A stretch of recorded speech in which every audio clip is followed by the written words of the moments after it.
Hey everybody, it's Jason Blaha here, and I'm going to get in my place of zen, relax, and talk about a comment that a subscriber made a couple days ago, and I'm just going to link it here for you guys. But he basically started a conversation in the comment section about bodybuilders from the 50s, and I don't think we need to generalize it just the 50s, but we can look at a variety of eras there, of that they seem to live so much longer. They had a good longevity compared to a lot of people.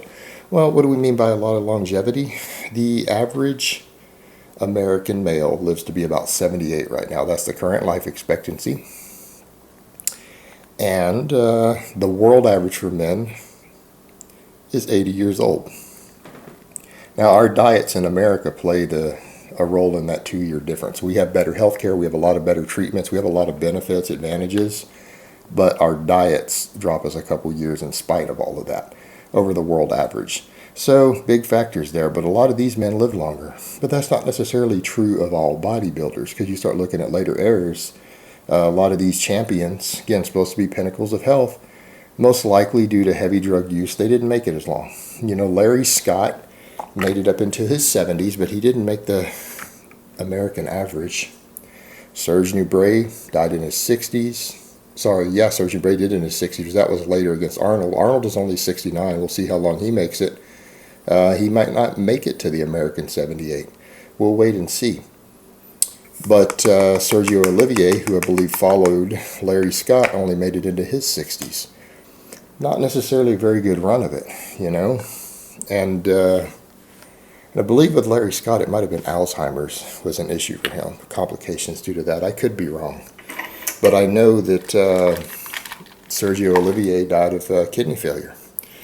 So we've got these guys, but then you go further back and look at some of these other guys. Leroy Colbert, who again ran a YouTube channel, actually had some pretty decent training information.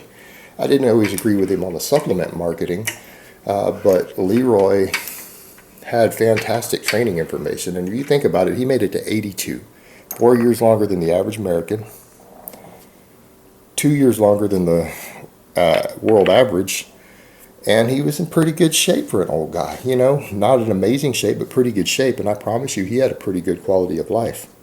You know, this wasn't someone who had a bad quality of life. Made a pretty good run of it, you know. And guys talk about stuff like YOLO, you only live once. Well, making it a few years longer than the other average American and being healthier and happier and in better shape than them, that's a pretty good run of it, guys. If you think about it, you only live once. Well, make the most of that life. Doesn't mean you need to just party hard when you're younger and burn out young. Start thinking about quality of life as you get older. And exercise and fitness and training play a big role in that. Because even though Leroy carried extra body weight from the years of lifting, he still lived longer than the average guy. Their hearts tick out faster than his did. So did his diet, did his training play a role in helping him live longer? Probably gave him a couple extra years. But the quality of life is the difference. But you take someone else, let's take the most extreme example. Let's take the longest lived fitness guru and exercise guru, Jack Lalanne. This man made it to 96 years. And a lot of people say, well, I wouldn't want to live to be that old. No, you don't understand. If you're saying that about Jack, you're not understanding that this guy made it to 96 in phenomenal shape. His quality of life was downright amazing. All right, he swam the English Channel for either his 90 or his 92nd birthday. You understand the average person isn't even in good enough shape to swim the English Channel? This man did it in his 90s to celebrate his birthday. You talk about a phenomenal quality of life and going through your entire life feeling good and having a strong, athletic, healthy body. Jack Lalanne has beat everybody. He beat everybody. And what did he attribute his longevity to generally when he was asked? Eating less processed food, avoiding processed food, and doing deadlifts.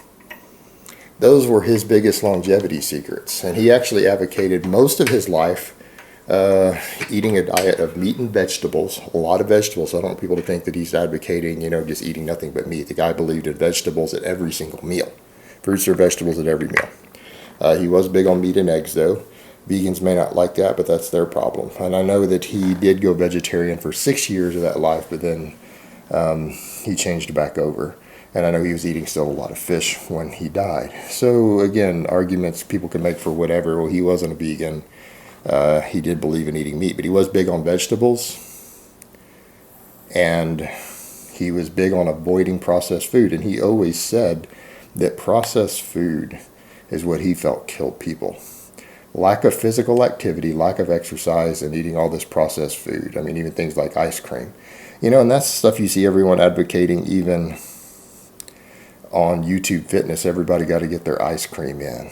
It's like this obsession to get that ice cream. All these, if it fits your macros, guys trying to eat all their skinny cow.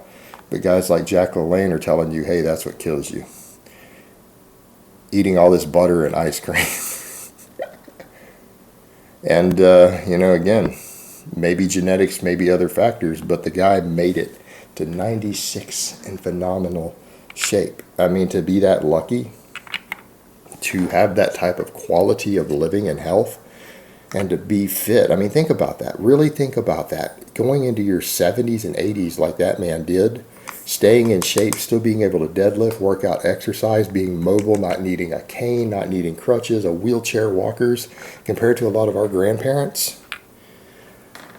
I mean, that is absolutely phenomenal. I mean, every one of us should be striving to say, you know, I don't want to, a lot of people say, well, I don't want to live to be really old. But yeah, what if you could be really old and still be healthy and fit and not be hurting and be walking around without a cane or a walker up in your 70s and be exercising, being at the beach, doing whatever you want while being up and active. I mean, that's the difference. That's what we're talking about with true fitness here. And I think you can say whatever you want about various individuals, but Jack Lalanne is, in my opinion, the pinnacle of fitness. The guy made it, swam the English Channel in his 90s. Longevity. And you know, the thing is, all these guys have in common, they all either use low or very low doses of anabolics. Most of your longer living guys. Which, you know, understandable. Even though we find now that TRT, which again goes to moderate doses, does improve longevity in men. We know that. We know that it decreases mortality rates from multiple things like various cardiovascular diseases like heart attack, stroke, all of that. We know TRT reduces those, but that's moderate amounts. That's not, you know, bodybuilder stuff. We're talking moderate amounts used therapeutically increases longevity. But these things, guys, all had some things in common. They all lifted weights regularly, which again, we know, when you look at what that does to your body, we know it increases longevity. It reduces the things that degenerate your body, and that's the thing. Longevity isn't always about, what you guys think of as purely things that keep you alive longer. It's the fact that it keeps you active. Weightlifting allows you to continue to stay active in other activities longer because it staves off osteoporosis. It can strengthen joints and connective tissue if done correctly, not being hardcore and stupid all the time, but correct, proper weight training increases bone and joint health. That's what's going to keep people up and active. And even Jack Lalanne felt that. And we know the data now supports what he said, that the deadlift is what he felt was his key to longevity because it kept his back and spine healthy. Well, it's the lack of activity because people's joints and bones wear out that cause them to die younger, because then they can't be active. When you can't be active, your brain becomes stagnant. Your body becomes stagnant. You start to wear down. So if you can keep your bone mineralization high and your joints healthy, which again, weight training does that, if you can do those things, then you're going to live longer. And Jack Lalanne showed us that. Even Leroy Colbert showed us that. They lived longer and they were healthier and happier. The other thing is, again, avoiding refined foods. And everyone always says, well, these things in moderation, how do you define refined foods? I'm sorry, guys, but if you can't define a refined food like what we're talking about in this sense, I don't know what to tell you.